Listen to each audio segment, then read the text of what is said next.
Hello, my name is Twohat, and today I'll be showing you how I make auto fires in Blender. I've had a lot of animators ask me how I do it, so I think making a tutorial would be a great idea since I don't see much view model animators make them, and I think they're pretty fun to animate. I won't be making this from scratch since I think it would be easier for me to explain how I already made one, and the reason why is because I am a terrible teacher, and during the process of making auto fires, I sometimes forget to talk, so explaining the process would be better rather than just sitting in silence and making one. You can do this in Maya or other animation softwares, but I'll be using Blender. I don't really follow a rule set. I just make the auto fire and screw around in the graph editor and experiment until it looks nice. You don't have to copy every single thing I do. You can just learn how I do it and try to turn it into your own method making auto fires. I will be providing a download link in the description if my auto fire teaching sucks. And yeah, let's get started. The first thing that you have to consider is what weapon you're animating. So if you're animating an AK, you're animating an AR, you're animating like a Chris Vector. If you're animating basically an SMG, AR, LMG, auto shotgun, just like those type of weapons, you have to figure out how fast these weapons are gonna shoot. Right now I have an AK on screen, and I would say that the weapon shoots about like 3 frames. I think that would make sense. SMG is about 2 to 3 frames.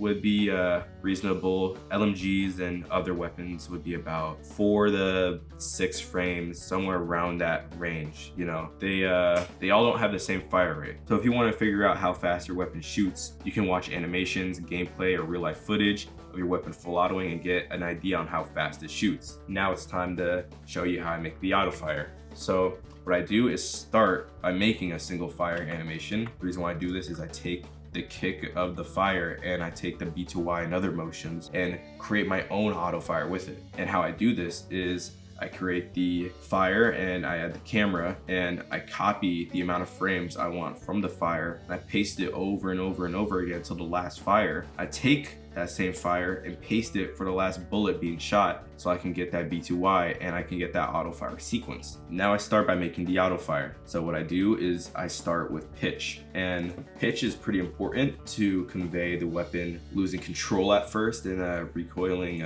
pretty intensely. So what I do is I make the pitch go down and then I make it go up, down, and it progressively just pitches upwards as he's trying to manage the recoil. And you don't have to have the keyframe spaced out too much. You know, it'll look jarring if it's like spaced out not as much and it's like very tight. And you know, sometimes less is more, so you don't have to do that. For the pitches movement, like the up and down movement, I just copy the exact same thing I did with the pitch. I just make it go down, up, down, and it progressively goes down a little bit. Like I said, not too much spacing. Now for the yaw movement, what I do for the rotation, I actually make it a little bit more intense than the movement of the yaw. I just make the rotation stronger. The reason why I do this is because you can see as the weapon like auto fires, it wiggles a little bit and moves around. As you can see from the sights, it's like wiggling a little bit as the auto fire continues. Like I said, not too much spacing. It is it's tighter than the pitches movement, but it's not super tight. It's okay. And the yaw rotation is actually pretty important.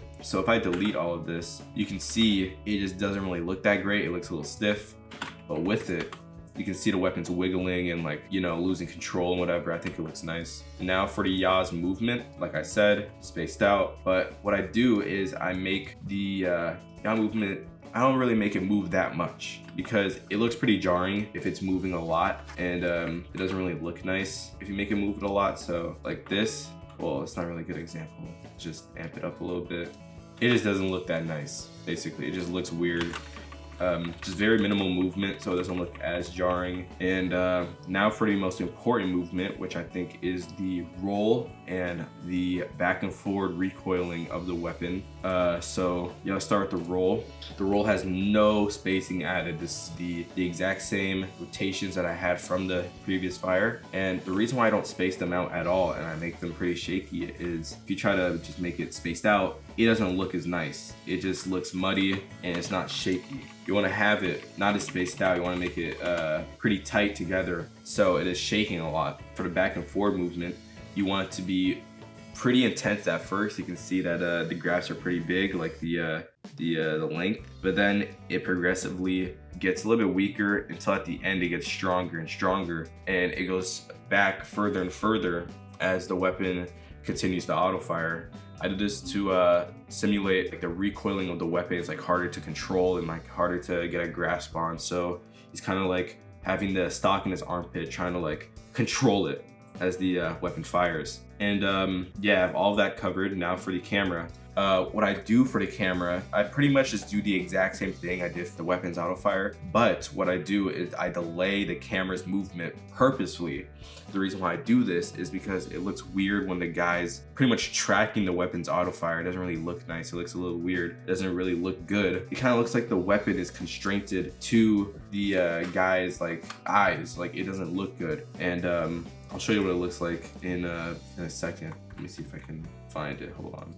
All right, right here. So for the roll, it's pretty much the exact same as the weapon. I just make it not too much spacing. It's like pretty tight, and it progressively gets shakier and starts shakier, and like it's like randomized. Now for the Z location, spaced out. You know, you don't want it to be too shaky. And what is the most important to me, the up and down movement, is not too much spacing. As it continues, it progressively goes downwards, and it is also not tracking the weapon too much, as you can see. So you can see that the weapon goes up, and then about 2 frames later, the camera goes up. It's not that much of a delay. You can delay it more, but like you just don't want it to be exact and following too much. For the quote-unquote yaw movement for the camera, which is like the side-to-side movement, I don't really make it too strong. The main thing that I'll be shaking is the roll, and that's pretty much how I do auto fires. If you'd like to share this to other people, you can.